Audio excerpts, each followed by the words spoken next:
Assalamualaikum warahmatullahi wabarakatuh. Bertemu lagi dengan Bu Sulis Alfitrah.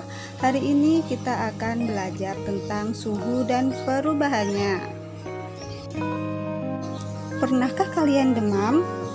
Demam akan mengeluarkan lebih banyak cairan tubuh.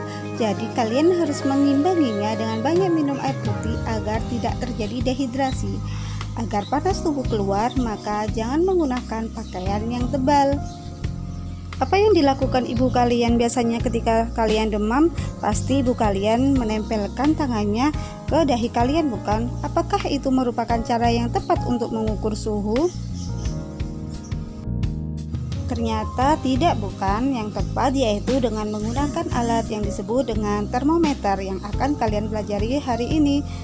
Sebelumnya kita akan pelajari dulu pengertian dari suhu. Kalian harus bisa membedakan antara suhu dan panas. Panas merupakan salah satu dari bentuk energi yang mengalir, sedangkan suhu merupakan derajat atau tingkat energi panas dari suatu benda. Termometer berasal dari kata termos dan juga meter. Termos artinya panas dan meter adalah mengukur, sehingga termometer adalah alat untuk mengukur suhu. Prinsip kerja dari termometer yaitu memanfaatkan pemuaian zat cair di dalam pipa kapiler. Cairan tersebut akan memuai ketika terkena suhu yang tinggi sehingga naik pada pipa kapiler tersebut sampai di skala tertentu. Terdapat dua jenis zat cair yang mengisi termometer. Yang pertama yaitu air raksa dan yang kedua adalah alkohol. Keuntungan air raksa yaitu tidak membasahi dinding pipa kapiler. Yang kedua yaitu cepat mengambil panas, dan yang ketiga jangkauan suhu cukup luas serta volume air raksa yang berubah secara teratur. Sedangkan keunggulan dari alkohol yaitu harganya murah, lebih teliti, dan juga dapat mengukur suhu yang sangat rendah sebab titik beku alkohol minus 130 derajat Celcius.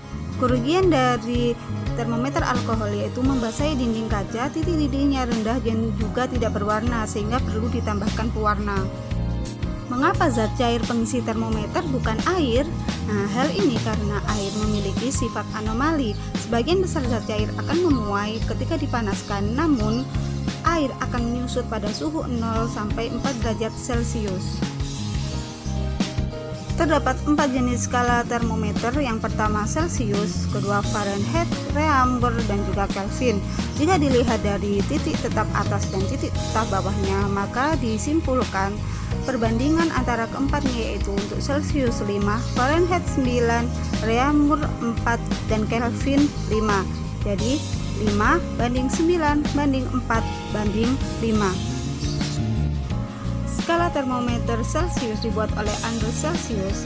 Titik tetap atasnya yaitu 100 derajat Celcius dan titik tetap bawahnya 0 derajat Celcius, sehingga perbandingan skalanya yaitu 100 derajat Celcius.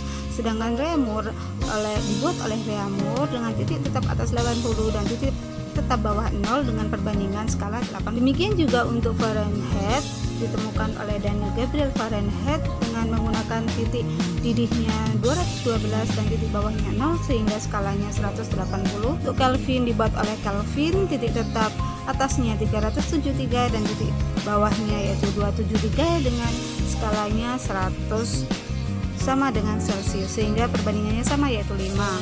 Dari perbandingan yang saya jelaskan tadi diperoleh rumus sebagai berikut.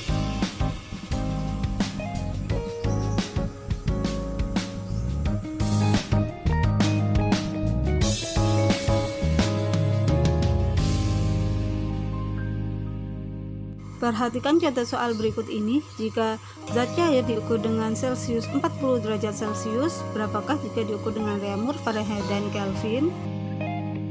Perbandingan antara Reaumur dan Celcius yaitu 4/5, sehingga 4/5 dikali derajat Celcius, 4/5 dikali 40 yaitu 32 Reaumur.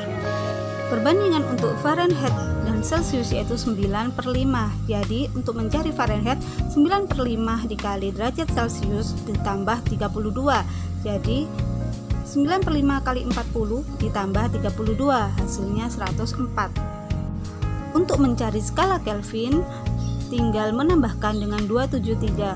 Jadi 240 ditambah 273 sama dengan 313. Setelah mempelajari rumus tersebut, tahukah kalian bahwa Google memiliki aplikasi untuk mengkonversi suhu? Jadi kalian tinggal klik konversi suhu pada Google, kemudian akan muncul halaman untuk mengkonversi suhu. Di situ kalian tinggal memasukkan angka yang ingin kalian hitung, misalnya 75 derajat Celcius berapa Fahrenheit, langsung hasilnya muncul 167. Kamu bisa menggantinya dengan angka yang lain dan juga dengan suhu yang lain ya. Jadi kalian bisa merubahnya Celcius menjadi Fahrenheit, Fahrenheit menjadi Kelvin jika mengkonversi dari Fahrenheit ke Kelvin atau apapun yang kalian inginkan. Jadi namun Google hanya bisa merubah antara Fahrenheit, Kelvin dan juga Celcius. Untuk Reaumur belum terdapat pada Google ini.